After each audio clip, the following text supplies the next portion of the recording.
and I want to introduce the folks involved. So I'm going to read what Jennifer did not want me to read. She sent me a note, like, don't read the whole thing. So I'm going to read most of the whole thing. Jennifer Culbert is an associate professor in the political science department. She received her PhD from the rhetoric department at UC Berkeley and taught at Arizona State as well as Amherst College before coming to Johns Hopkins University. At Hopkins, she teaches courses in political theory and law. She has interest in a wide range of subjects, including state violence, jurisprudence, ethics, judgment, aesthetics, and language. She has written articles and book chapters on revenge, mercy, pain, capital punishment, metaphysics, the philosophy of becoming, and law and literature. She is the author of Death Certainty, the Death Penalty, and the Problem of Judgment, published by Stanford University Press in 2008, and the co-editor with Austin Sarah of States of Violence, War, Capital Punishment, and Let It Die, published by Cambridge University Press in 2009. She's currently writing a book on the philosophy of law and the thought of Hannah Arendt. In 2015-2016, she will serve as one of the co-directors of the JHU program for the study of women, gender, and sexuality. Thank you for participating. I didn't read yours. Adrienne Maree Brown. Adrienne's a writer. She attended Voice of Our Nation in 2014 as part of the inaugural Speculative Fiction Workshop. She was a 2013 Kresge Literary Arts Fellow and 2013 Knights Arts Challenge winner, writing and generating science fiction in and about Detroit. She's the co-editor of the anthology Octavia's Brood with Walida Imarisha. She's helped to cultivate work and thinking about Octavia Butler and urban strategy, gathering a loose-knit network of people interested in reading Octavia's work from a political and strategic framework, and is building with the Octavia E. Butler Legacy Network and other ways of extending Butler's work. In terms of writing, Adrienne blogs regularly, is a contributing editor for Yes. She's in her second year of somatics teacher training to deepen her healing, doula, and facilitation work. In the past few years, she's been co-facilitator for the Detroit Food Justice Task Force. Yeah. Facilitator for Detroit Future and the Detroit Digital Justice Coalition. She was part of the faculty for Center for Whole Communities. She was the executive director for the Ruckus Society, and she was also national co-coordinator for the 2010 U.S. Social Forum. For those of you who know me, I'm from Detroit, and I maintain a range of contacts there. There are only a few more people who come readily to mind who's doing more work to build a different vision of what Detroit can be than Adrienne Maree. It's an honor to have her here. And then finally, again, I'm Lester Spence. How we're going to set this up is in the Academy we have a format that's called Authors Meets Critics, where we give people a chance to present their work, and then we have a couple of people respond, and then we have the author kind of address questions. Now, in this case, we're not going to be intellectually into the type of critical we would be in a different circumstance, in part because we love the work, but also in part because it's a different type of project. But what Jennifer and I are going to do is talk a little bit, bring up a couple of questions that she can then respond to, and then hopefully that will generate a conversation. As an aside, after this, she's going to be doing a somewhat similar event at Red Emmons, but then also, perhaps more importantly, she's got books to sell. So if you're interested in purchasing a book from her, she will have books after this. I imagine each of us, particularly Jennifer and I, will probably take between 5 and 10 minutes, and then we'll let Adrienne take about as long as she wants. On that note, thanks again for coming to Hopkins. This has been a blessing. And thank you. Hi, everyone. Thank you so much for having me here. This is, the book just came out. It's really brand new. This experience is brand new. We were at the Color of Violence conference that happened in Chicago. I think it was last week, but it must have been 2 weeks ago. And that was our first big launch. And this, starting here tonight, is the beginning of our first real touring experience. So I just want to say big up to y'all. We're starting it out together.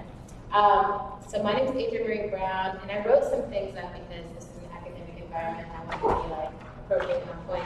And I may or may not follow these things, but they're here. So first of all, Octavia Butler, how many of you all are familiar with her work in some way? And how many of you are like, not yet, but I'm just waiting? Everyone's got a touch point? How many of you are like, I don't know? Okay, good. We don't have any totally clueless people. Okay, good.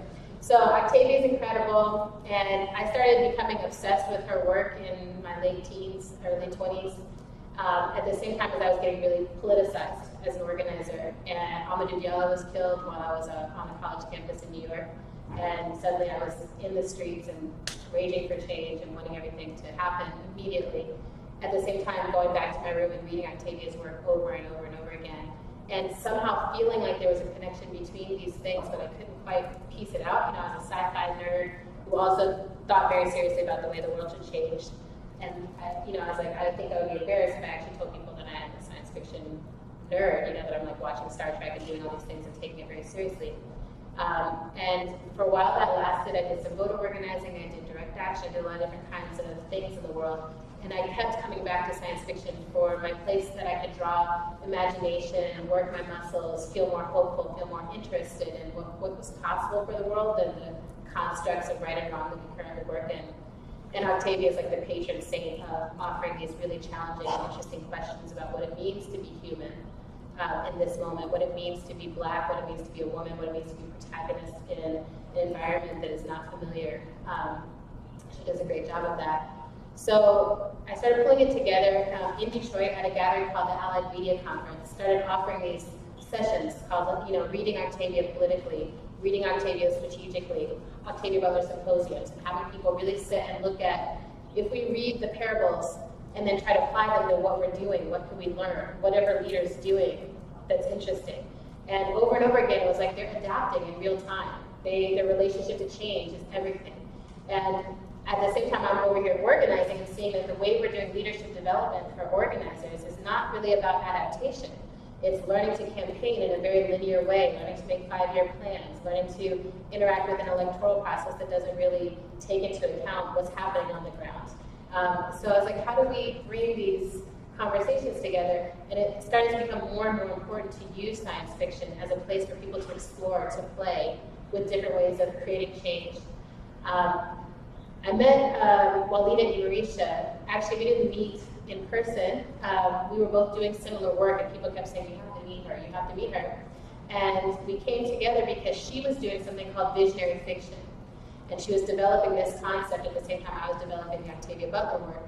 And her idea was we need fiction that takes itself seriously, that sees itself as a way to practice bottom-up change processes, centering marginalized voices, decentralizing leadership, so it's not always just one hero, white male protagonist who rides in and saves the entire planet, but maybe a collective of people of different backgrounds, and how change actually happens in the real world more often than not. So she was conceiving of this. She invited me to be a part of the Left Turn magazine that she did on visionary fiction. What was that? All right. I was like, oh my gosh. Okay, so in my mind, everything like aliens are always arriving. So I'm just like, John Hopkins, what? You never know. In a movie they would totally walk in. All right. So Walida is doing that. She invited me to submit something to her magazine. We were both in Detroit for the social forum that I was co-facilitating, but it was 20,000 people. We didn't actually cross paths. But afterwards, we were talking to each other, emailing each other, and I was like, we should do an anthology. We just ask people who are creating change in the world in real time to tell us what their vision of the future is in a science fictional form. And she was like, I love that idea. That's a great idea. Yes, let's do it. And then I wrote back, and she was like, when should we do that? And I was like next year, after I recovered from this huge experience and stuff. And later she told me she thought I was totally bullshitting and that it was never going to happen. But then after about an hour, me being me, I was like, this is all I want to do, actually. I don't really want to do anything else. So fuck it, let's do it. And I wrote her that, and she was like, yeah, fuck it. So we did this project. And the thing that we were up to, that's what you framed it, right? The thing that we were up to with this book was, first of all, reaching out to people and saying, we think that all organizing is science fiction. So if we live in a world where we've never experienced no prisons, we've never experienced no hunger, we've never experienced equality in education, we've never experienced, anything beyond a punitive environment, actually, right? It's always been a war environment. That's what, humanity has brought so far. If we've never experienced that, if we have people who dedicate their entire lives to sort of bending the society to bring that into being, that's science fictional work to us. It's very much saying that we're going to shape the future and we're going to create a space for ourselves in it. And we think that's very cool, like a reframe. We're all part of the matrix. We're all doing this really cool stuff. But then it was like, well, what is the outer edge of what we're doing currently as organizers? And then what do those people think is the horizon that we should be looking towards? As opposed to, science fiction often gets written by people who are not deeply engaged in social change. It's very theoretical, and it's very familiar tropes that get played out over and over and over again. Like there's so many books that I open and I know what's going to happen. I can tell you exactly how it's going to go. And we wanted to say, what if that's not what's going to happen? What if there's some new questions we can consider, and what are the elements that change the potential outcomes for us? So we asked organizers, and a lot of them were very skeptical. They were like, I'm not a writer, so I don't even read science fiction. People would come and tell us very confessionally, I've never even seen Star Trek. I'm not worthy, I'm not qualified, right? And it was just it's totally fine. Here's where to start watching Star Trek, here's where to start reading. It's okay, it's not too late in your life to open your mind to this. But also, it's that's part of why we're interested in you, because you don't know these familiar tropes, but you do know the future that you're envisioning for your work, and maybe you can tell us something interesting. And the first aspect of our theory was that each of them had a world inside of them. And when the due date came for these pieces, we had said 10 pages, please. And almost all of them, almost every single one came back with oh my gosh, I have 40 pages, I'm so sorry, but I think it's a novel. And I think it's really, really precious. And knowing, they were going way out there. And we were just sitting here yes, okay, we're on to something. Maybe this is how everyone's walking around, but we just have to give ourselves permission to start articulating these new worlds and new practice grounds for justice. So the stories that came back, a lot of them were really wonderful. A lot of them really needed work, right? We were dealing with people who were not writers. So a lot of people gave us summaries of what had happened, and we had to go back and say, give us dialogue, give us action, let's work on giving a story arc. And a lot of the folks were, wanting to really push the boundary in terms of the concept, but didn't have a character yet, so we went back and did that massaging, right? And Walid and our qualification is that we're nerds. So we were just we read and we watch and we take this stuff in. We can tell you if this is a good story or not. And that was kind of bold on our part. So at a certain point we asked Cherie Renee Thomas, who had done the Dark Matter collection, which is, for us, that was kind of our North Star. Dark Matter was the first collection that came out of Black science fiction. And it posited that this was happening, this kind of writing was already happening, and we had read it religiously. So we asked her what makes a good anthology, can you help us? And she came on as our advisor and was just so loving, read the whole thing. She was like, you've got this stuff here, and at that point our shoulders kind of dropped. We're okay, it's not just us. This might actually be a relevant piece of historical literature even. We felt really yes, Cherie is good. It took 5 years, the entire process. We wanted to self-publish it initially because no one quite understood. They were like, why do you want non-writers to write stories? No one wants to publish that. That sounds horrible. But we felt we trusted the idea. We trusted the idea. And I think that the final product, so far we've only gotten really, really great feedback.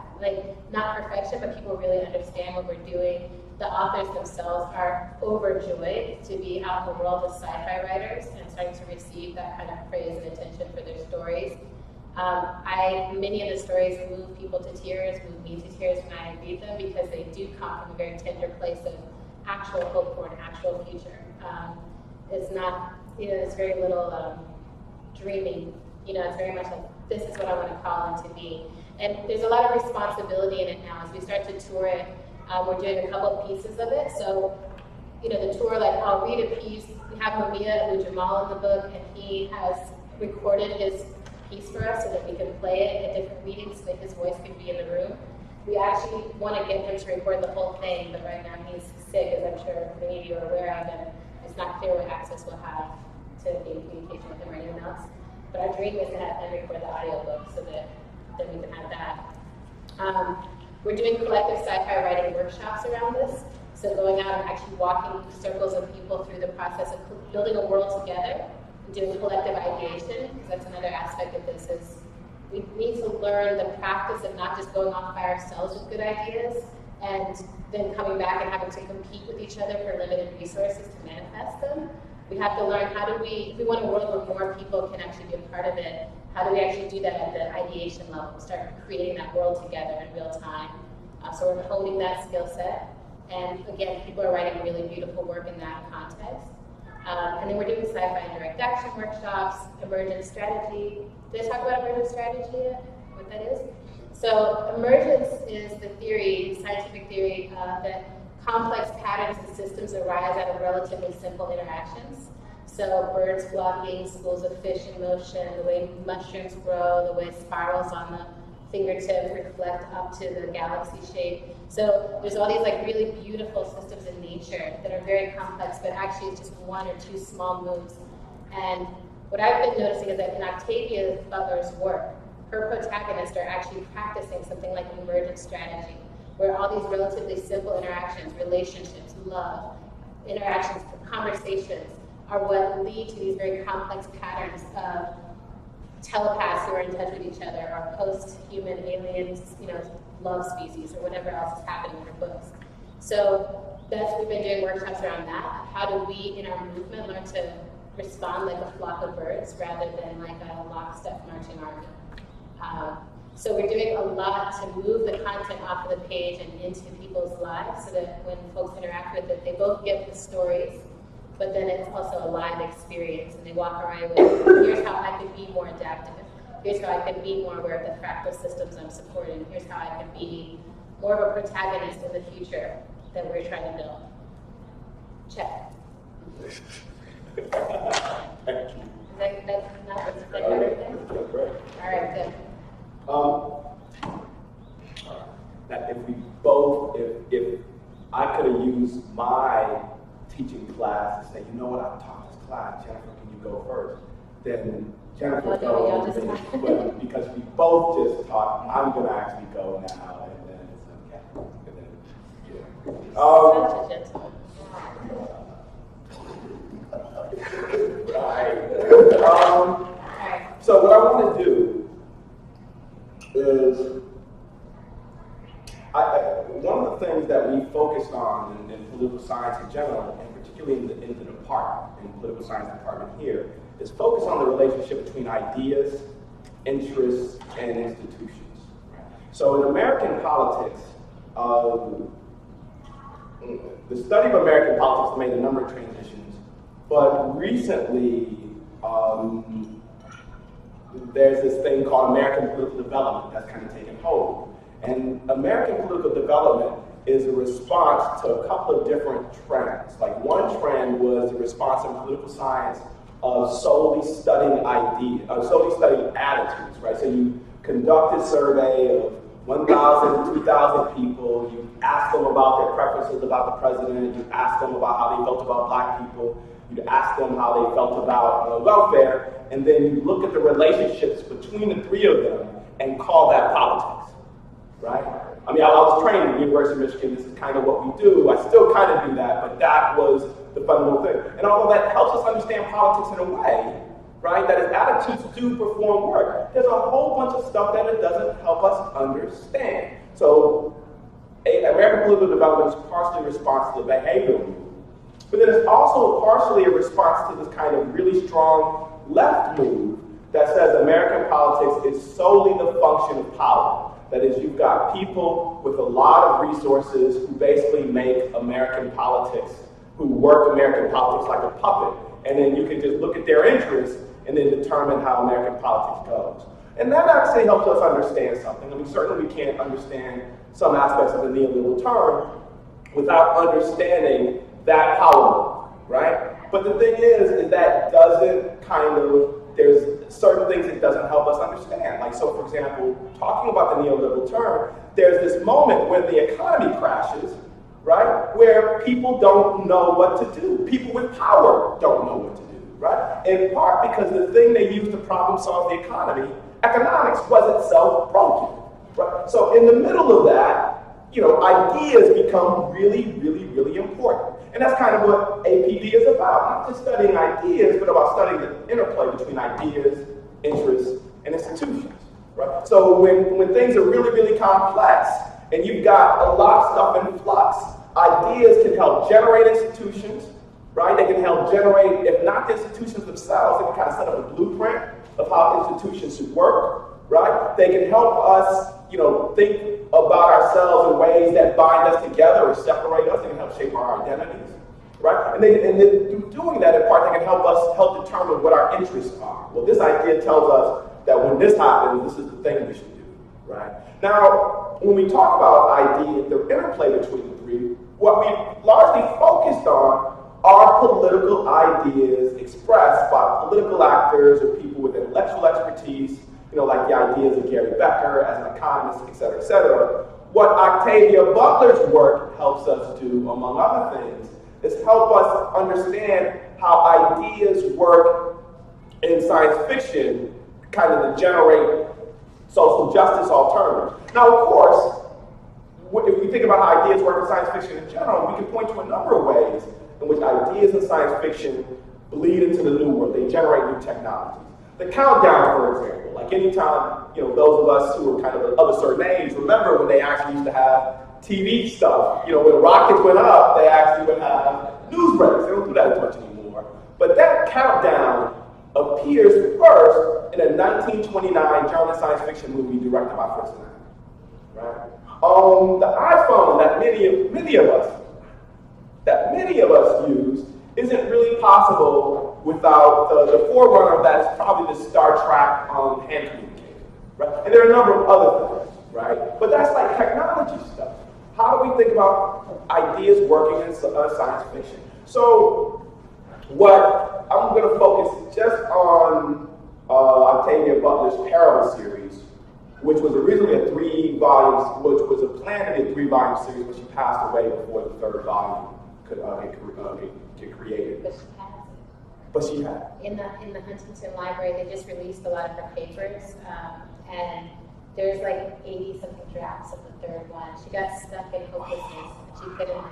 She came out with a plan that they went to that was like so gray and the weather was so depressing that people couldn't survive. She just couldn't work through it. Yeah. So maybe when we talk, we can talk about Octavia Butler is a giant, but one of the things I really appreciate in all the work that's being generated, as much of a giant as she was deeply, deeply human.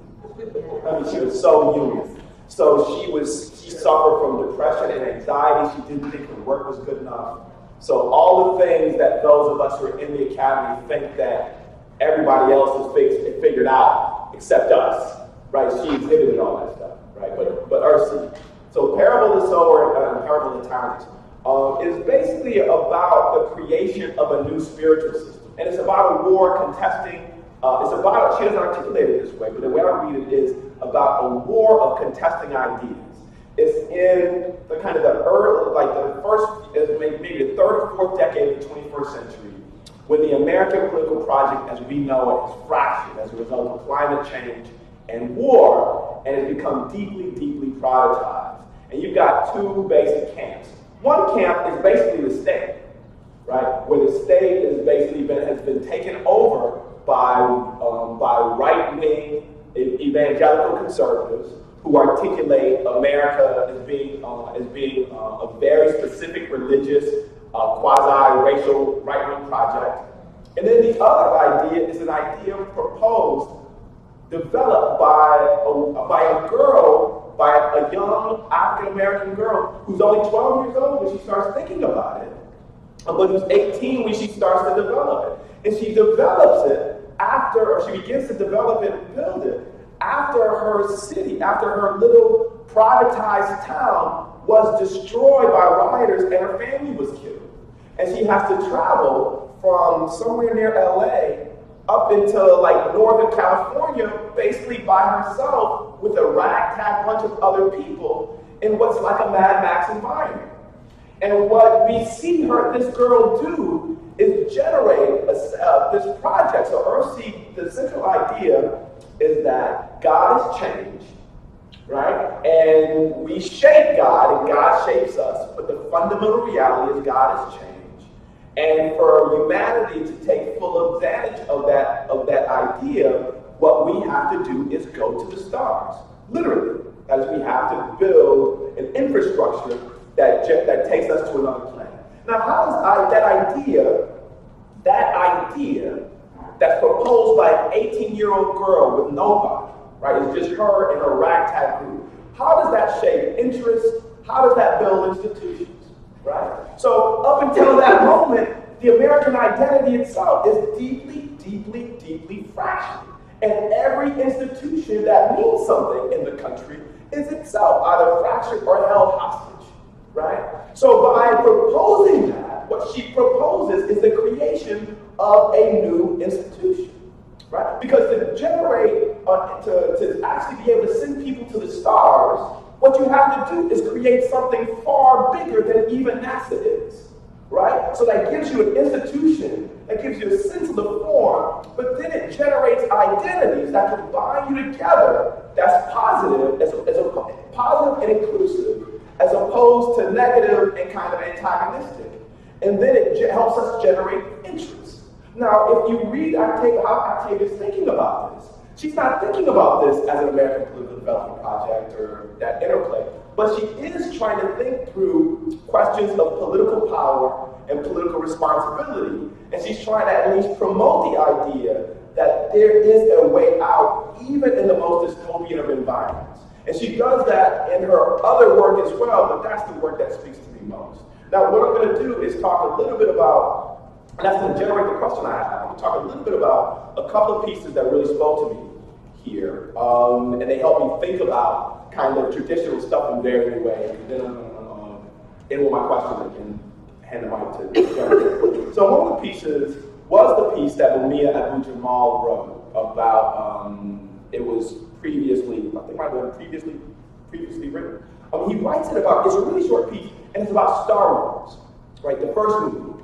I remember when Star Wars came out, right, and in thinking about it, I was 8 years old. Now, I didn't think about it intellectually, but, in the years after, Star Wars was one of the movies that helped begin what we now think of as the blockbuster. And I was trying to think about, why is it that Star Wars took? Why is it that Star Wars took the way it did? Right? So for me, the first thing I thought of was, oh my God, it had these massive special effects. But it can't be special effects. And the story itself, if you really think about the story is really simple. Right? It's really simple. So what is it? So Maree Abu-Jamal makes this really interesting point. And I'm going to read this. For generations, Americans have declined to define themselves as imperialists. That's what our enemies called us. That wasn't what we called ourselves. We were for freedom. We were for self-determination. We were good. We were white, Muslim. We were Luke Skywalker, not Darth Vader, and definitely not the cruel, warped emperor. Yet, aficionados of the Star Wars saga know that Luke and Darth were, after all, intimately related. Darth's infamous line at their lightsaber battles become a cultural byword. I am your father, Luke. It is a measure of Lucas's genius that he scripts that moment of self-realization, of self-discovery, and revelation. In the grisly aftermath of a war that tore millions from the face of Asia, all to cover for the corporate exploitation of Vietnam's bauxite and other natural resources, the Imperial shock trooper, the Imperial metallic death's hand was followed to the rebel. They were, in fact, more than related. In truth, they were one. That is the meaning of Star Wars. We were rebels. We are empire. And like all rebellious children, we were but going through a phase. Until I read that piece, I grew up on Star Wars. I was a Star Wars geek. I never thought about that the same way, right? Second piece. I'm not going to be able to get to it immediately, but there's a screenplay of Sanford and Son. There's a screenplay of Sanford and Son, right? Oh, that's right there. For those of us of a certain age, Sanford and Son is a sitcom created in 1972, featuring Fred Sanford, who was one of our foremost comedians, and his son. He was a garbage. He was a junkie. Now the thing that's interesting about that moment is that 1972 is like when Black Power is kind of reaching its height. And one of the TV shows that they decide to air is a show featuring African Americans, but it was all comedic. And every Black nationalist element that was in there was consistently derided, right? So what somebody does is take Jabari Anderson takes that piece, takes the screenplay form, generates a standard Sanford and Son episode where he encounters Sun Ra, right? He encounters Sun Ra. So she transforms Sanford and Son into this Afrofuturist encounter, right? And it's just it was absolutely brilliant because it hits all the Sanford and Son beats. It hits every single beat. If you watched Sanford and Son, either live like I did or the rerun, it hits all the beats. But bringing Sun Ra in, like, flips it over to the left, right? So these are just a couple of pieces. So the question I have with Earthseed, the one challenge I have with Earthseed was that, as she notes, they made it to the stars.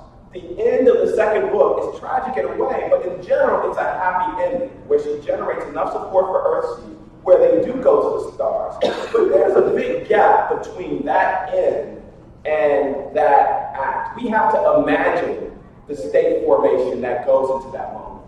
And I was wondering if you could speak to that. So I think one of the things that we have to kind of work through is imagine what the state looks like. And that's one thing that a number of the pieces in here hint at, but they don't quite get at. That gap. They're all like, okay, we're going to resist. Like resistance they can imagine, and then what they're fighting against they can imagine, but how they get to the thing they want and what that thing looks like, they can't quite imagine. And I think that really speaks to our contemporary moment, whether you're talking about Occupy or we're talking about First. I know, thank you. Well done. Thank you. Okay, so I have some bits to read. It's a little bit of a mess, but I've been working on Octavia about that. Can you hear me? Actually, I have a cold and my acoustics are, so you know he can hear me. In any case, I've been doing a little bit of work on Octavia Butler lately, but in this context, so I'm going to sort of try to move back and forth between a sort of academic-y way of doing this and engaging with it in sort of more generous terms. But I want to start by saying in the introduction, Cherie Renee Thomas's introduction, she cites Tony Lombar's claim that the purpose of a writer is to make revolution irresistible. And I think, and I was very happy to find this quotation and hear it applied to Octavia Butler because the way I've been approaching Octavia Butler is as a maker of myths. And myths in the sense that Sorrell uses the concept of the myth. So specifically, when he's talking about the myth, so just to give you just a couple of bites at that apple, he says, we are unable to act without leaving the present, without considering the future. So he's talking about the socialist revolution, right? The possibilities that it doesn't happen because of the intellectual, in part. I mean, there's more complicated than that. We are unable to act without leaving the present, without considering the future, which seems forever condemned to escape our reason. Experience shows that the framing of the future at some indeterminate time may be very effective. This happens when it is a question of myths. So, and then he goes on to define the myth as a body of images capable of evoking instinctively all the sentiments which correspond to the different manifestations of the war undertaken by socialism against modern society. So I see in Butler's work basically this sort of assembly of images, and they're very palpable, very familiar images, actually, in the same way that Sorrell takes images from the contemporary, from the world around him, his ideas, and that they're constructed into myth with which to inspire and affect the revolution. We can't get out of this time. We're stuck, our reason limits us to the trap of this moment. And so in the image of the myth, so inspires or propels us or leapfrogs us, in a sort of, I guess we take a leap of faith toward by virtue of this myth, right? Just to give you a sense of where I in my work have been thinking about this, and your comment about the last volume of the Earthsea trilogy is really interesting in this light. Because I take up this work, Butler's work, in this concept of the myth, and why we need a myth, or what the value of a myth, the value of thinking about a myth is in the context of this moment. I don't think of it in terms of, or I don't tend to describe it explicitly in terms of neoliberalism, the way Lester may, because I'm particularly interested in the ethics of the neoliberal moment.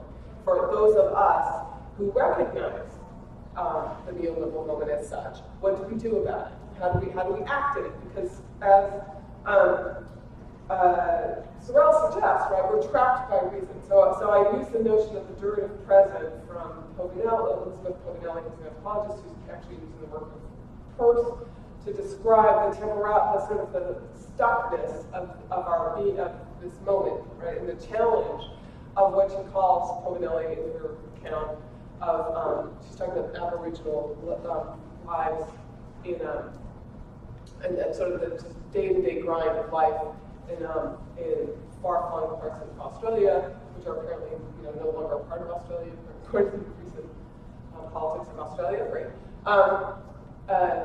In any case, she talks about basically the cruddiness of this life. It's not so extreme that it's not that people are dying like flies, right? But they're living the life of flies. That is to say, they're living off of shit, right? And they're surviving, but just barely. And so every crisis is a contemptible. I mean, is an event, but it's one in a series that one just encounters and cobbles together one's capacities, one's resources to overcome it, to move on to the next moment, right? So that's the kind of existence. And so I think about that existence, and other people, Povinelli among them, has described that moment in terms of neoliberalism. But I think about it in terms of the ethics of those of us who observe this, who tend to appreciate the significance of it, who take on board the critique, but then, as it were, look away. So I'm interested in basically how do we account for that? How do we overcome this durative present? Because we're not all stuck the same way in this moment at all. But there are different, and that would be it would be a sin to say we are, right? I mean, it's just the most egregious violence to say we are, but it is to say that we are stuck. And so I describe this in a revision of a concept taken from Hannah Arendt called the banality of evil. So I talk about this in terms of how we're stuck in this moment. It's a moment of world-destroying activity, but we don't necessarily feel it, right? And so we're sort of caught up in the logics of our moment, and so where our activity may appear so mundane that is indistinguishable, but the activity that we're doing, this world-destroying activity, is so mundane that it's indistinguishable from the next moment. Right? And this is what Povinelli calls the durative present, where there's no absolute difference between the presence or absence of profound corruption, extreme violence, and grave offense. So in this context, I think what I want to say is, so in this context, right, what I'm describing as a condition in which the challenge of the durative moment, or the durative present, is that it's not clear exactly what's going to come out of this, right? Because it could go either way. That's the problem of the ethics of it. Because we do have a consciousness of it. People do know that they have a perspective almost of transpiring, but there's, as I say, with the Sorrell point, right, the reason can't get us out of it, right? And that there's some inability, for whatever reason, for many reasons, it's not a whatever point. It's just to say that there's so many reasons it's impossible to catalog them all. for so many reasons that we can't get out of this. So, but it could go either way. It's not so bad that it couldn't be saved, right? It's not. So this isn't a fatalistic version or vision per se. It's just to say things are really, really cruddy. So during this indefinite period, when things can go either way, life is wretched for a lot of people, but it's not so bad that it can't be endured. Such a life is captured. We can imagine a moment in which it may be revealed retrospectively that our thoughtlessness during this time contributed to great evil, the condemnation of hundreds of thousands of people to a zombie-like existence, just getting on the best way to work, the incarceration of hundreds of thousands more, the deaths of millions of people by disease, the devastation of a global economy, the demise of a habitable planet. But for now, these crises are just paranoid rumors, right? And we can maybe, and so we sometimes, and a rumor is more tangible than a paranoia too poor, but it's not actionable in some way for whatever reason. Okay. So how do we respond to these circumstances? Now I'm getting back to Butler. As David Scott, among other people have suggested, we might attend more thoughtfully to the story we tell about these circumstances. And given the temporal track that I'm describing, right, with this temporal banality of evil, which is this indefinite but open ongoingness, but this sort of ongoing pettiness, I'm turning not to tragedy as Scott suggests, but rather to Sorrell's notion of myth, right? And I think contemporary myths take many, many forms. But one form in particular, concerned with the limits of the during the present we cannot leave to act, and one that often explicitly frames the future in some indeterminate time so as to effect an escape from the reason that prevents us from acting, is science fiction. So I was really delighted. I mean, it's just totally, I'm saying this in a perhaps needlessly complicated way to say just what you said. That science fiction is the response to the crudiness of the present. Okay, so if I had a superpower, it would be close reading. And so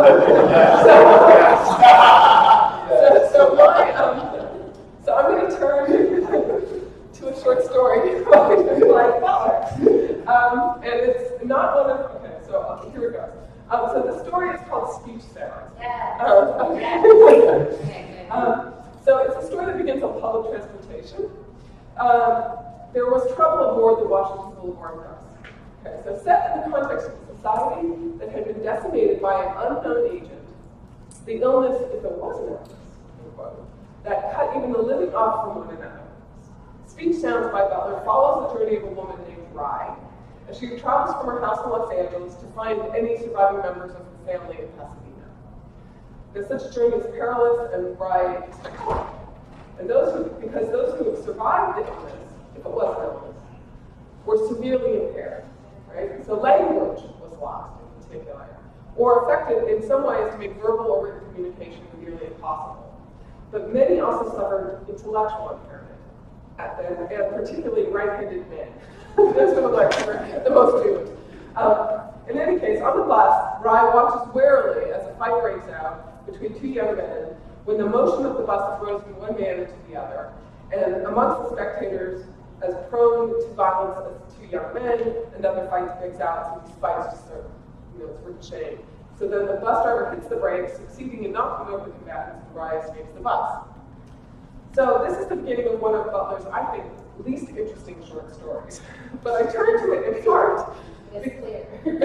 Well, because I turned to it, and because it is the case, because it is the banal, it's the mundane, it's the cruddy, right, story that she tells. It's not like, okay. The story displays all the attributes of her best fiction, however, right? So as other readers have observed in her novels and short stories, she uses a traditional dystopian strategy, which is to map, warn, and hope, where the hope includes to suggest directions toward a better world. That's Peter Stillman's.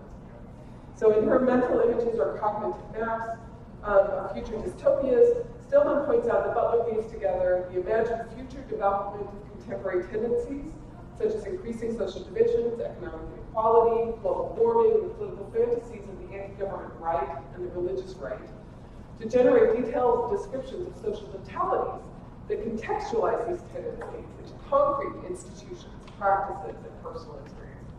Okay, so because she ties these all together, these maps serve as a warning to the present.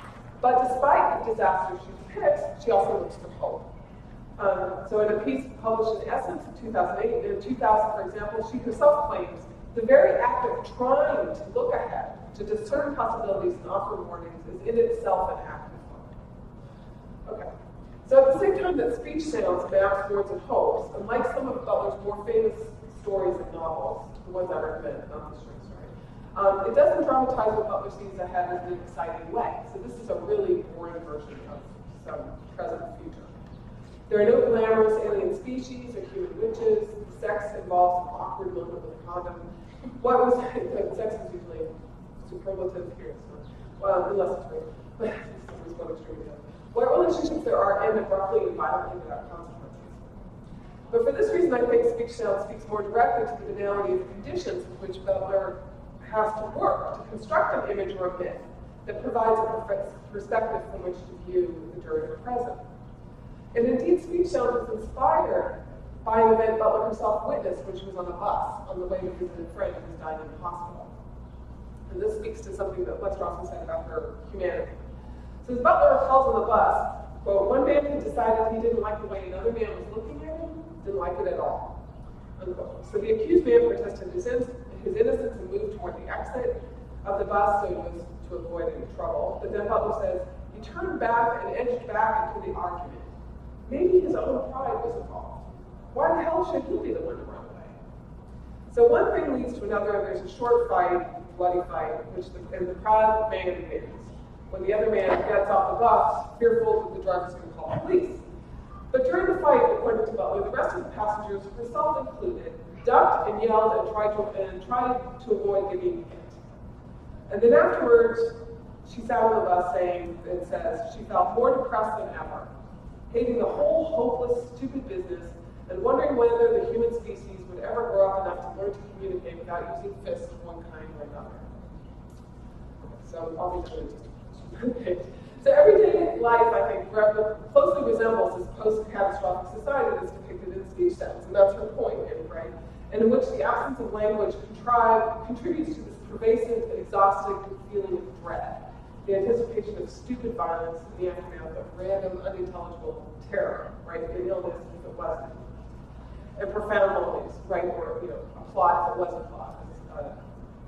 In her description of the least impaired people in speech sounds, Butler talks about the people, the behavior of the bus. She subtly criticizes the people on her own bus for failing to exercise self-discipline or to resist petty provocation. But at the same time, she's sympathetic to those witches' brew of feelings that make self-discipline difficult, right? So she says, in speech sounds, for instance, Rye encounters a man who can read and suddenly hates him because she was a professor. It's a lot like that movie, the Alice movie. I don't know if that's one more. He was literate, she says Rye, and she was not. She never would be. She felt sick to her stomach with hatred, frustration, and jealousy, and only a few inches from her hand was a loaded gun. So later in the story, Rye herself recognizes that her feelings were the same as those that drive a man to murder his wife when he finds out she can speak fluently. And Butler reflects with similar compassion on the stupid pride of the man who turns him back to the argument that leads to the fight on the bus. Because you could read, why the hell should he be the one to walk away as sympathy? Right? So finally, instead of using her formidable talents with words, Butler admits that she yells at the men fighting on the bus, interested only in protecting herself and doing nothing to stop the altercation. So what isn't hopeless about this? Right? Because and that is ultimately in part my question. So I have one suggestion that comes out of this, right? In speech sounds, there are, unlike hypothetically in the bus in San Francisco she was writing, there are no more large organizations, governmental or private, to handle such conflicts. Where I were neighborhood patrols and armed individuals, and that was all. We might then identify the story as one concerned with the political fantasies of the anti-government right, warning us of the potential consequences of dismantling government institutions, even including the police. But what does hope does Butler offer by looking ahead this way? What utopian anticipations does she signal? Without providing any reason to believe that Rye will survive, Speech sounds ends when she invites the children of the woman who is murdered by her husband into a car that Maree finds she's still capable of driving, only because the person who was originally driving the car was shot in the head. She has discovered both of the children can speak. The children are afraid, but she reassures them. I'm Valerie Rye. It's all right for you to talk to me. So as I read this line, I understand Butler to be offering us an image of a myth, or myth of a language, right? The dream of a common language. And in so doing, Butler chooses with Adrienne Rich, quote, these words, this is actually from cartography, sorry.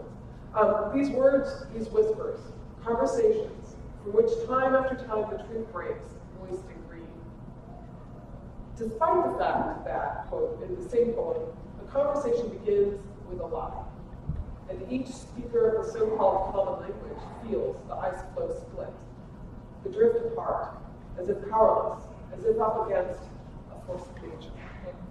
So what I want to know, so I myself find this dream of the common language, or the dream of a common language, to take the title of which, a political fantasy, right? If ever there was one, maybe a political one.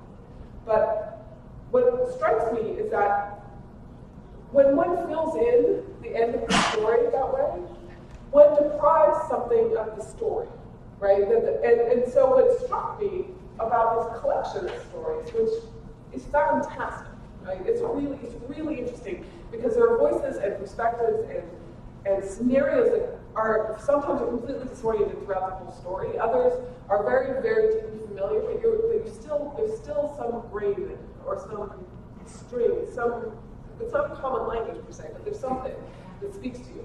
But what is common about them all is they don't end, right? All of them. So one story, I'm just randomly choosing, right? Tell Jaiku to come, right? That's the last one. It's a call, right? A call to arms. Whatever it is coming from me. Whatever it is, okay? Another one. Sai felt confident that the unbinding was upon the world, being shared by the many, as memories should be, right? But this is my favorite. Very Black Angel. Is it?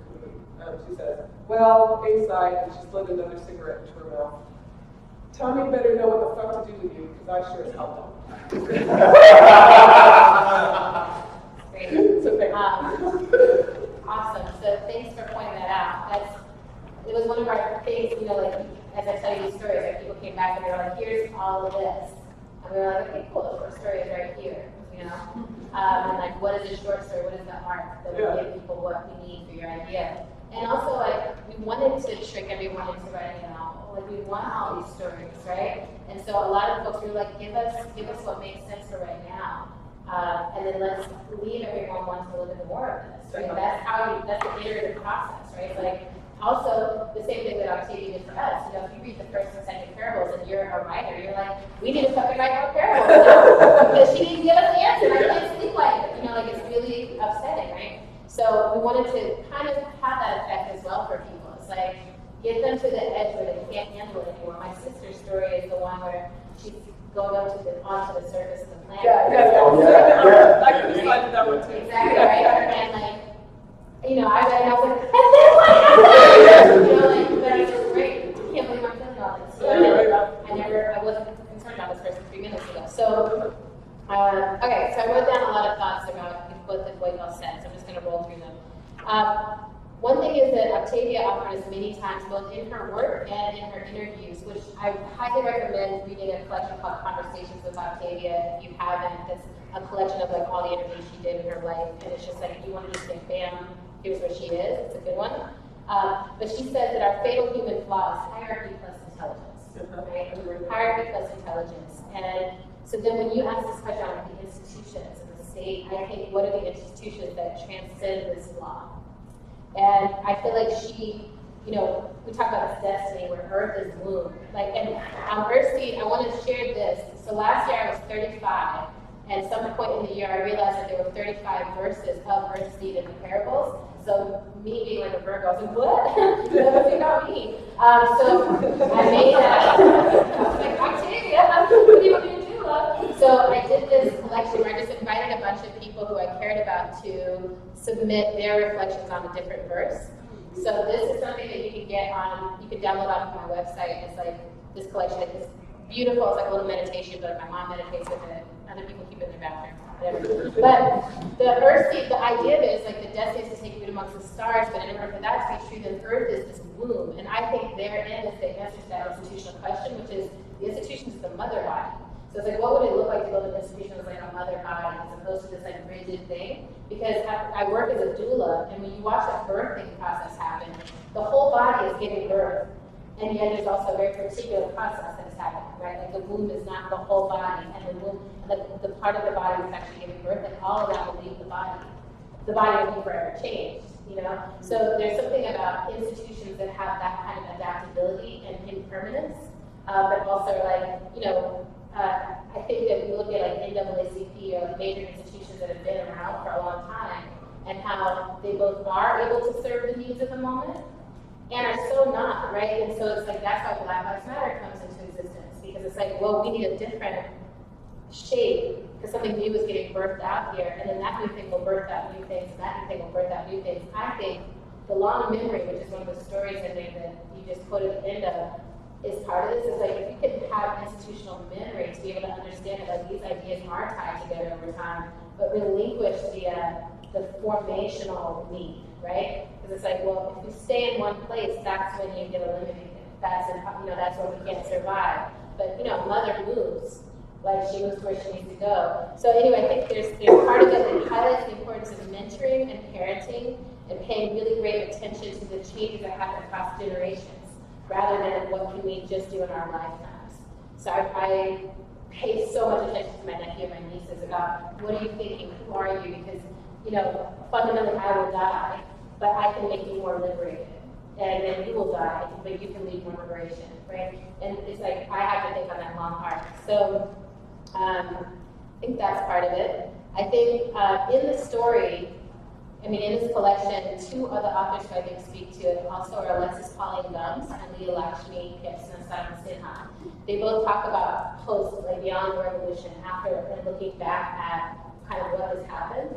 And one of them, everything's completely fallen apart. And in one of them, everything's gone amazingly beautifully. And it's a letter for someone saying, we did it. But in both of them, and throughout the entire, like almost every story in the book that has something where they're talking about apocalypse, it's like, we have to allow the apocalypse. And that's the thing we're always trying to figure out, is like, can we strategize around the apocalypse? And it's like, no. There's not, in the natural world, there's no example where you reach the apocalypse point and you somehow avoid it. Like, you have to give in and let the thing fall apart. But then that yields such fecundity, such relevance. And I think that's the thing you can't quite imagine. I think we're still a few generations off from it. It happens in little rifts and things. But now, all the science for climate says, like, you know, in terms of our environment, that's definitely going to happen. How do we, instead of trying, you know, it's like, I still recycle and I compost, and I'm also preparing myself, like, for surviving a climate apocalypse, you know? So I think, like, that's the way to be a smart human right now. Margaret Wheatley, who's one of the teachers on emergent science, really talks about this, how when a system gets so big that it has to fail, there's ways to do that gracefully and there's ways not to do that gracefully. And I think what's going to be interesting for humanity is like, how graceful can we get before it comes, with the recognition that it's coming. And when you said something, paranoid rumors, and I was like, but it's not paranoid rumors, right? Like, my first thought was, I live in Detroit, and in a non-dramatic way, it's a post-apocalyptic city. And people is parallel, right? So it's like there's a parallel total crisis for some people, somewhat crisis for others, and then a few people living in like, this is awesome, I live in a penthouse. Like, it's just like there's no, oh my God. I mean, talk to someone who's like, I have an $800 a month penthouse. It's like, I hate you. But I also understand, like, you're not responsible for all this, and you are responsible for all this. In my story, the Detroit River basically like sweeps away everyone in the city who doesn't like it. And that was just like, I'm not a rageful person, but I just felt like, I need to write something that clears the decks for me a little bit, because I also think we pitch ourselves constantly as war that we can't win against change. And it's like, well, what is the change I would be down for, right?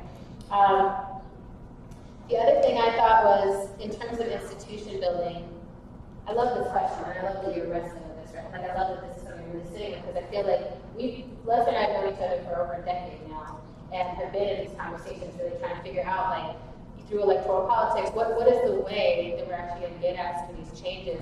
And one of the things I always point out from the parables is she started building an institution. So if y'all have read the parables, and the first one, she builds this acorn community. They start building the institution. They've got their safe zone where everyone's meeting and like agreeing with the rules and blah, blah, blah. And it gets smashed. Like it gets completely smashed by the state. It's not sustainable because it's not defensible. But then she starts going Zapatista style, one person at a time. And to me, the Zapatistas are one of our only modern examples of people, human beings in real time who have actually resisted the state and created an alternate universe, basically, that you can go and visit and you can learn from and see. And they did it by going one person to one person for 10 years, building ideas that required a new institutional way of being because the ideas were so deeply penetrating to the core of what people were longing for. And I think that to me, that was a big part of what we wanted to do here, was be like, what can we do to penetrate people, like make them long for something, you know? So it's very sexual what we're talking about. So then the last two things I'll say. One is over and over again, when you talk about this, like the intellect technique, right? I feel like over and over again, one of the things that Octavia does is drop us out of the mind or pull us out of the mind. Like someone will come up with a great plan, a great strategy, but then something will happen where they have to drop into their body, into their instincts, into their body memory, into their loving relationships, into protecting their kids. They have to come out of here, and only that is the way forward, right? And I think that that's also the case for several of the stories in this book. Is like we actually have to disarm the intellect in a way, like recognize that there's a way that it helps us advance and build with each other, and then there's a way that like we're all trained to deconstruct everything. If you deconstruct everything, there's never a way forward, but the body always has a way forward. Like the body will find a way forward. It is possible. And in that, like there's in one of her collections, Lilith's Brood, which is where we pulled this title from, cancer is reframed as this like highly generative healing force. This alien body is able to figure out how to like use cancer as something healing. And that to me is the kind of thing I'm like, I just watched a friend's parent die of cancer. I have so many people in my life with cancer and just hate it. And it's something that I'm like, I don't think that came from Octavia's mind. I think something in her body was able to generate that concept, right? There's stuff like that, I'm like, oh, we need ideas that are that radical so that even when I'm looking at my friend's parent dying of cancer, or like, you know, like there, I'm like, oh, I know there's another possibility of what this could be, right? And somehow it helps me move through that moment. That this is just now, and this is not always, right? And so the last thing I'll say about that is like we have using both our intellect and our bodies and our movements and everything, we have to learn to humble ourselves to be in right relationships and horizon. And I think that's one of the things that happened in this book for us is like we're here, and so the furthest we can see, even if we put on our like goggles and like binoculars and our telescopes and everything, there's still like a horizon that we can actually see. And I think it's so much of what gets us in trouble is trying to pretend like we can see beyond that and act as if, right? But it's like, no, like, we have a lot of science, we have a lot of good data. We can see pretty far, you know, we can see much further than our ancestors could. And there's still a limit to it. So how do we do the best work we can as movement building, as social change agents with the horizon? We can see but stay adaptive. Like constantly be able to sit back and be like, the horizon has changed, Lester. You know, that wasn't there before. Now we're gonna have to go over that. That's different. But thank God we got to this one. We can see that, you know? Not get stuck, like our egos get locked into a certain plan.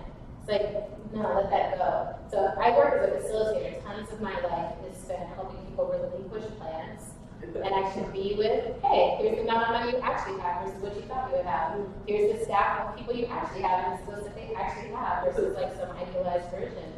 Let's be with all that. And in this, a lot of beautiful, miraculous work is possible. In that, nothing's going to happen because none of that, it's all myth. So much of social justice work, so much of academic work, so much of it is just like total made up whatever, you know? It's like that has no bearing on reality. But in reality, there's some amazing people who are fighting for their lives, who are generating results and solutions in real time.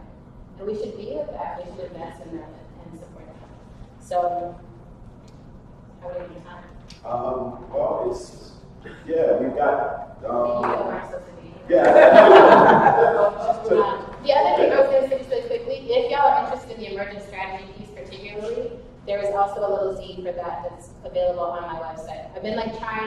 possible, like, lock these, like, put the ideas down and get them out so they can be played with. Because I'm like, I don't know, I'm not the last person who's going to think about this. I'm definitely not the first.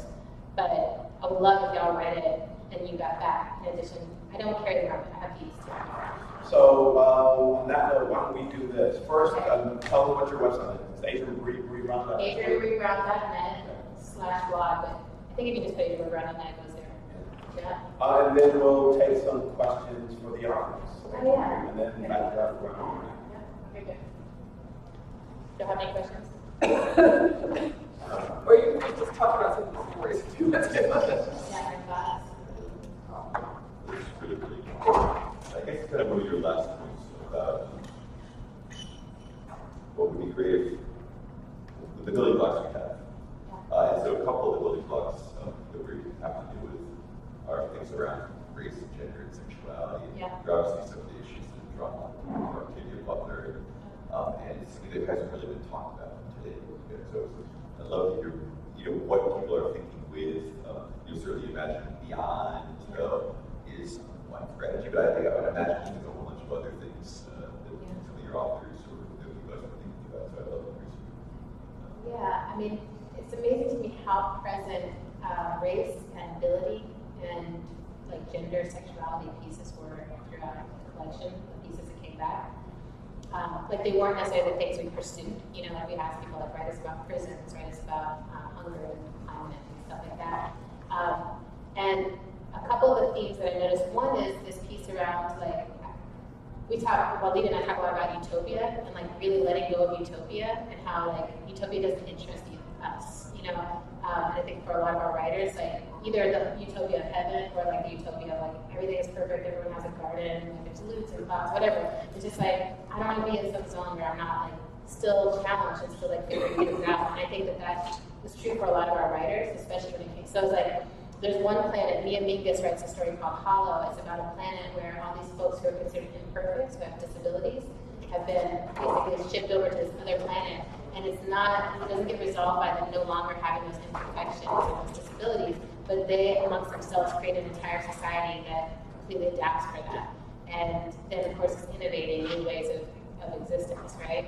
And then they have to deal with like what happens when the perfects now want to come back and be re-engaged, and like now we're good, we don't need you. And then in terms of race, I mean, race does it majorly over and over and over and over and over again. And a lot of it, there's one story, the story that I referenced earlier in the Autumn Brown ones, where folks are now living underground. And so they've been underground for about 5 generations. They no longer have the same melanin and coloring that they had. So they don't have a sense of themselves as people of color and not of color. And one of them is about to go to the surface and has heard about these people of color who have survived out there. And so there's stuff like that where it's just like, how, when we talk about race as a construct, I think a lot of people are interested in like, so what would deconstruct that construct? Like, how can we play with that idea? And then the thing that we talk about a lot is like, and where the utopia piece comes in is like, I'm not necessarily interested in a world where like there is no identity or there is no race or there is no difference. And a lot of sci-fi has that where it's like, now we're going to this where it doesn't matter, nothing's different. It's like, no, it's actually more, it's interesting. It's like, how do we make that a strength or a power or a gift, right? Here's the difference that I bring to the table, and this is what it's going to make more possible. And a lot of the folks are on that like eco-diversity piece, right? So like the more diverse the system is, the more opportunities for life, the more possibilities for life exist within it. So that shut up a lot. We didn't have any like, black people just white people off the planet or anything like that come out, which you never know what you're gonna get. It was possible. But the other one that I would draw attention to is Gabriel Teodos's piece, which is basically about it's called Lalamela, and it's like true like Afrofuturism from an Ethiopian perspective. And it's about this king who's like time traveling, and there's dragons, and there's all this stuff. But the thing I love about that is it points out this relationship we have to the planet and to capitalism, and how it's not just happening in the US and in this context, but it's happening globally. And there are places where, I'm one of those people who's like romanticized Africa, gone to visit and been like, oh, wow, like, everything like that I hate about what's happening to the US is like compounded here almost. It's like, it's heightened, it's like worshipped even higher. Like there's so many people I ran into and I'd be like, you know, because I want to have a great conversation with you about something about here. And they'd be like, but you're from America. And I'm just like, oh no, you know. But it was just this interesting, I feel like that story is interesting. We've shown that over time. Like, that what we're putting out here is a virus that impacts the entire universe, right? It's not, there's no limitation to it. So our solutions also have to be larger in scale. Like, we have to think of ourselves in relationship to the whole. I don't know, is that helpful? Any other questions or thoughts?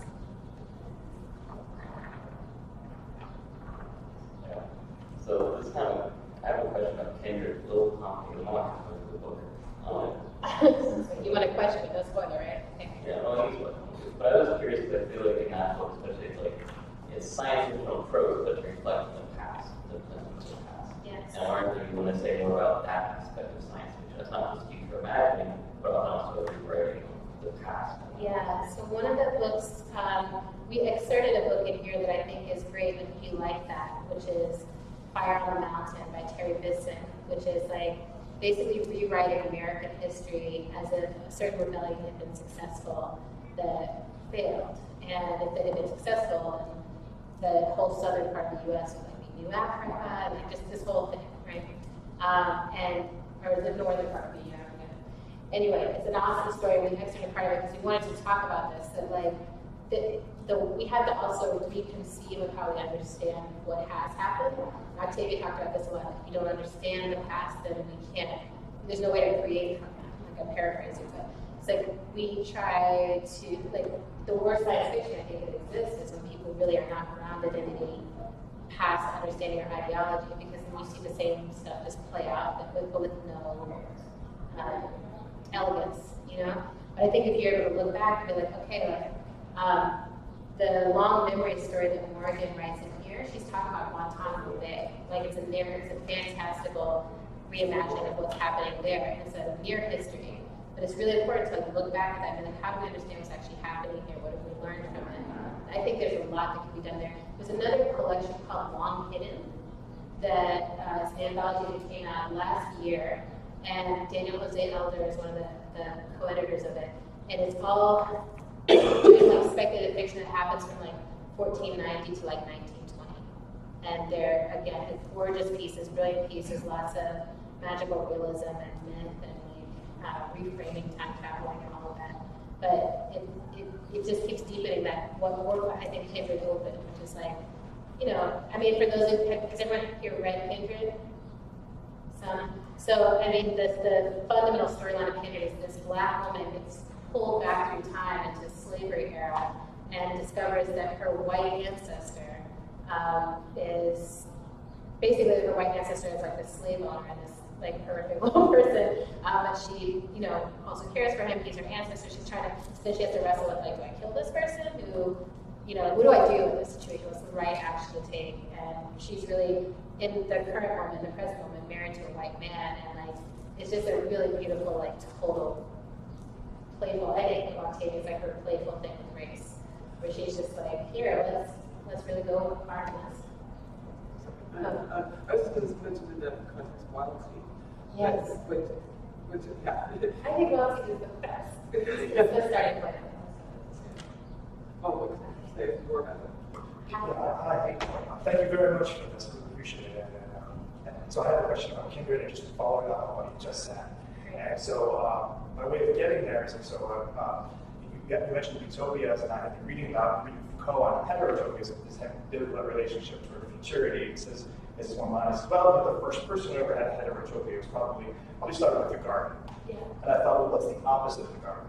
What's the jungle, right? Yeah. And that's highly racialized. You see the Morrison's work, but you see, as you point out, Octavia Butler gives us the jungle as well in terms of the pejorative jungle love and all of the unexpected things that can come out of this history. But it also requires the kind of affirmation of, say, Dana's own, it's the title of the book, Kindred, right? The fact that, as Baldwin says, we have to make the dark, unloved stranger that lives within us all, right? Yes. To get us away from the kind of Manichaeanism of those Star Wars reading, where Yeah. part of that affirmation, and I was wondering if you could talk about that belief, how that's that because it seems to be so important to Butler, right? Where that affirmation that happens through time travel, like gives birth to something so radical. I don't mean it's a radical kind of, I don't know if you want to call it a humanism, post-human, whatever you want to name it. But it's challenging and it's beautiful, and like the compassion that the protagonist exerts in that story is so exemplary. I'm wondering if you took about the process of getting there, I guess. Yeah, I would say that, I mean, to me, I think this is how Octavia was messing with this hierarchy plus intellect question, right? Because I feel like she was just like, you have to humble yourself. If you ever think you're actually better than anyone else out there, you're of that. But you're not just like, the same as that. It's in you and you're in it. And like over and over again, she pushes that in our face. And Cambridge does it. In Lilith's Brood, these humans are like left 200 years after an apocalypse and wake up to an alien species that's taken over everything. And the same shit comes out, the same hierarchies, the same battles, the same pettiness. And the race, the old colleague were looking at us and saying, what? Really, what's wrong with y'all? Like, why does this keep happening? But I think Octavia's thing was like, no good, no evil. No good, no evil. And I feel like when she did that, she was like, there's survival, there's moving forward. And I think that's one of the reasons I like her work so much, because I think we get so caught up. I was raised in a religious environment, and it was very much like, if you're good, you get utopia. If you're not, you get dystopia. And then growing up and being out in the world, I'm like, I see good people living in dystopia. I don't understand, like it starts to fall apart. And I think Octavia posits that over and over again. It's not, there's a randomness to it, but it's like, if we hold this good bad, then no one wins. But if we relinquish that, then there's just surviving, there's just being here, there's just being in right relationship to nature, and in these collaborative efforts of living. And the thing I really love about her work over and over again is like, you choose your family, or you have your people that you're like, these are my peeps, and then they get stripped away, and then you're just thrown together with some people that you're like, I would never get down with this person. Like, this is not who I would like walk off the coast of California with and have to like battle my life with. No, this is not. My friends and I have been like talking about this for 20 years. We're like, we have our ticket over bags packed, and then when shit goes down, I'm gonna find you, and we gotta be this road to Ohio. And it's like, it's not gonna be like that. We don't get to choose who we're gonna be in apocalypse. It's just, that's not the thing. And so then this need to like let go of that, and be like, it might be you and me, huh? Like we don't know. So I have to learn how to see your humanity. And in Parables, she does that so beautifully, where it's like, she gets to a point where every single human she meets, every single person, she's like, okay, you're kind of a racist white dude. Here's my belief system. Here's what I believe. And just like saying, we're going to just keep offering it. I'm going to keep offering you the most vulnerable belief system I have. And it's just so beautiful to me to say, like, I think anyone can hold this. And so that's how I do my organizing, my work too. And that's what I encourage other organizers. Like, stop having this, like, the radical, my grandfather was a radical evangelical Christian. He got me, like, more than anyone, like, when he eventually got me, right? Like, I was like, hey, I'm a queer person with a lot of queer success like weed. And he was just like, look, I see the spirit in you. Like, I love you, right? And like, that was whatever. I was like 7 years ago or something. It was important for me that before he died, he knew who I was and I knew who he was. And I think that's because of Octavia. For me, I was just like, who knows where we're going? I don't know. Maybe if your utopia vision is right, like, I want to be in like a good, right relationship with you. And if mine's right, I want you to be in a good, right relationship with me. Like, let's both keep experimenting.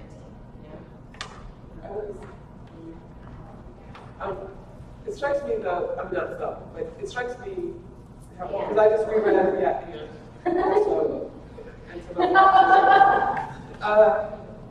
that this is gendered, very gendered, right? Like, because I've just read Wild Seed, or reread Wild Seed, and it's really interesting. I don't know, how many of you read Wild Seed?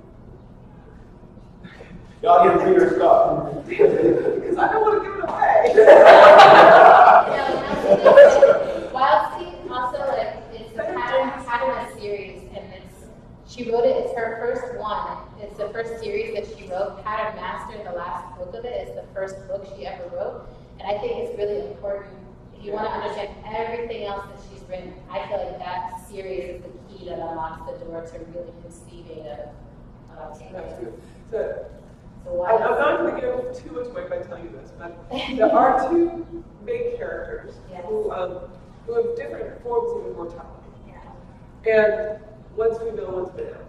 And they conduct themselves in relationship to their immortality really differently. And so one female character, yeah, she comes out at the end, right? Which is a really interesting question. Anyway, I love that, right? Like just arbitrarily. Something I've been taking for an English name now. In any case, she collects her family. Right? I mean, she also gives birth to a lot of beings. I mean, a lot of beings. And over the long list. But she also, she's a healer. Right? And the male protagonist is, I suppose, I mean, it struck me when you were talking about get out of your head into your body. I mean, they represent, in a way, for her, they're kind of the intellectual specialist project versus, like mastery and domination and attempt to find, but ironically and sympathetically, to find his family, right, or to create one, right, and she creates hers in a different way. But it still strikes me as it is a gendered thing. It is a gendered thing. So this gesture that you're talking about, even in her work, I think is pretty gendered. I think so too. I feel like she had a fairly, not very hopeful view of men. No offense.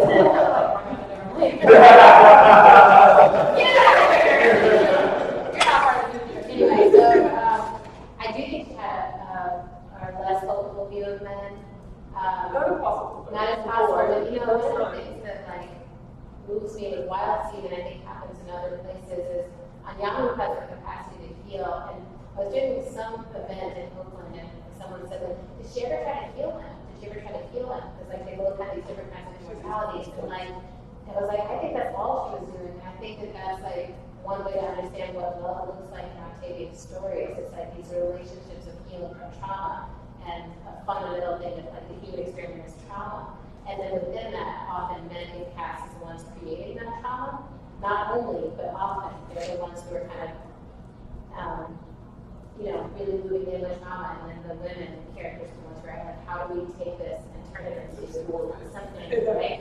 And there's a lot of speculation about Octavia's sexuality and her relationships and all of that, which I think is all fine, and it depends where you go. But I feel like one of the things we know for sure is that she spent a lot of time alone, and alone as a woman in the world, alone as a woman who didn't fit into the mainstream standards for like what attraction flows into. She had this deep voice, it's underguided. I recently learned that her mother had 4 miscarriages of boys before her, and that there's like new science that's just sort of bubbling up about like what gets left of the womb and what gets passed on to the womb. And so anyway, there's the potential of this massive masculine energy that was in her, and you could feel in her. And so it's interesting that I don't think it was necessarily something outside of herself that she was even critiquing or writing into that. It was just like, to own our wholeness, we always have this balance of the side of it that needs to sort of penetrate or destroy or enter. And then this other side has to accommodate. And what do we do with that?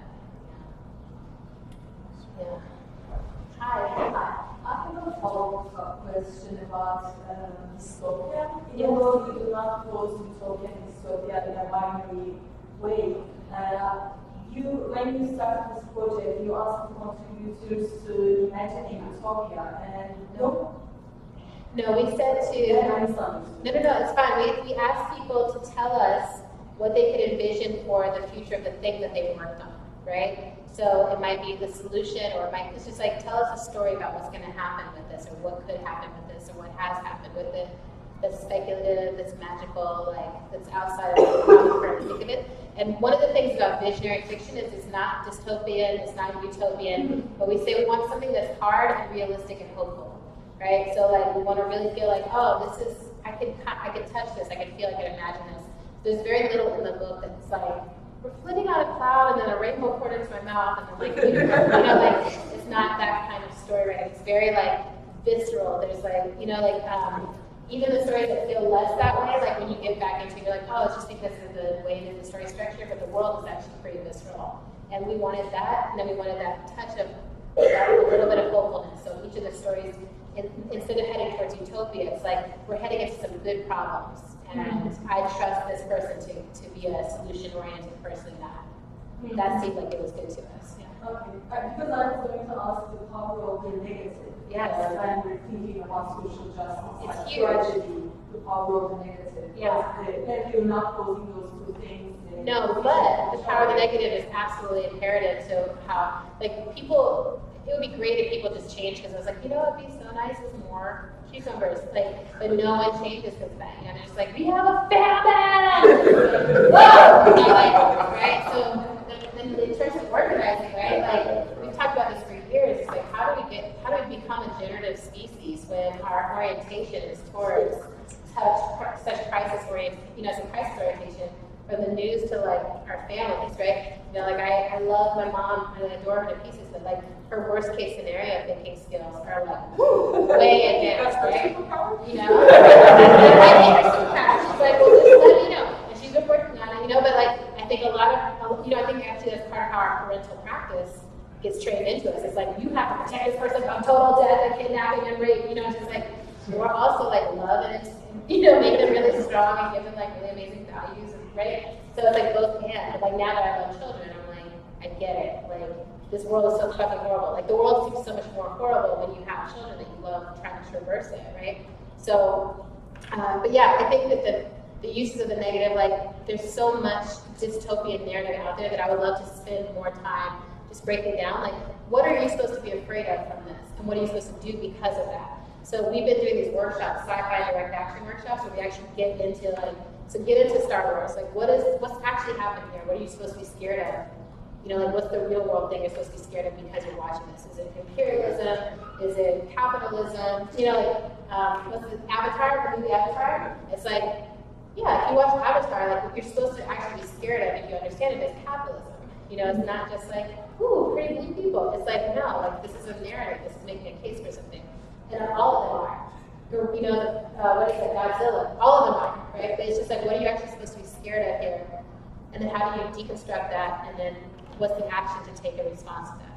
You know, if you bring it down to bite-sized pieces or whatever. In these science fiction movies, it's always like there's always a hero who can save the movies. But when you think about the movie called Melancholia, yes, yeah. I love Melancholia. Yes, people call it coming. Yes. And it's more about acceptance than Yes. actually fighting against it. Yeah. So like, Which I really like too, because I think that there's a, you know, my good friend of mine and I watched Melancholia together, which I thought was brilliant and beautiful and very like zen, you know, just like this, something about it's very relaxing to me. Right? I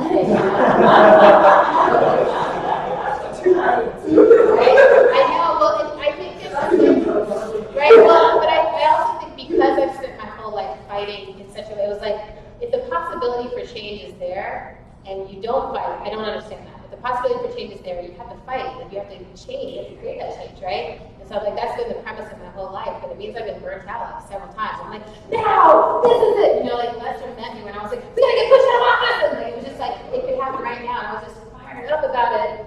And then it didn't happen, it didn't get him out of office, and like shit just kept getting worse. You know, and then we got Obama, and I was like, yeah, oh, but this is what I do. Like, I'm not like liberated or whatever, but I mean, it's amazing. It's just like something about trying to be in an iterative world as a human who really wants to see change happen can be very exhausting. And there's something about accepting that like there will be some changes, there may be some changes there's nothing we can do about, and we should still be as best as we can up until that point, you know? Like I think that movie does a great job of playing with that. It's like, oh, are you the person who sneaks off and takes all this stuff and like, you know, like checks out before the scene, or are you the person who sits there with your family and like looks in each other's eyes and has a beautiful ending? Even at that moment, there's a choice about what kind of human to be. But yeah, I think it's all. I think we just need to keep generating and writing and writing. It's our responsibility to keep like figuring out these futures and writing ourselves into them. So what I wanted to do was give Adrienne a chance, if you guys wanted to talk a little bit more and actually purchase some of her books, give you guys a chance to do so, and then get her to Red Emmons. So on that note, I think you had to be there at like 7:30 that time. And that I really want to thank. I really want to thank Program for Women, Gender, Sexuality. I want to thank the Center for Africana Studies, and I want to thank Jennifer. We've been talking about this project for a while. I really want to give a chance to put Jennifer and Adrienne in dialogue with each other. Thank you guys for coming, and hopefully we'll have